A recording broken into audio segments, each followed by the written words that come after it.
Assalamu alaikum, dragi ljubitelji Sahata. Danas nastavljamo sa prikazivanjem serijala Sahata sa motivima kuranskih ajeta i sura.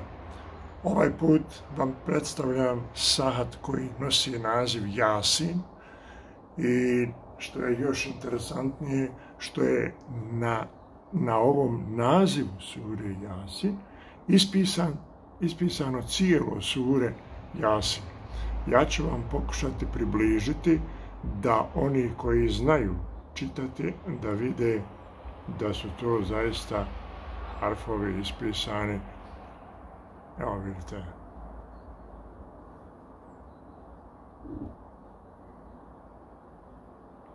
To bi trebalo biti početak.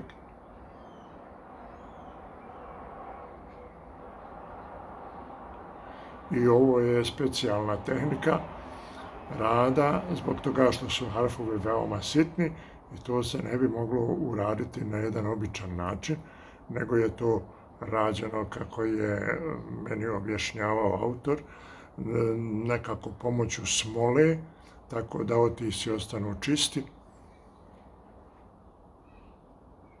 Evo vidite. To je baš svaki detalj lijepo urađen, precizno i Sahat ima i debljinu, znači nije to nikakva bižuterija.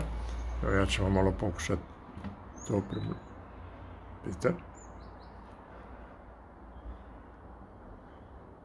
Ovdje imate štembilj Sultan.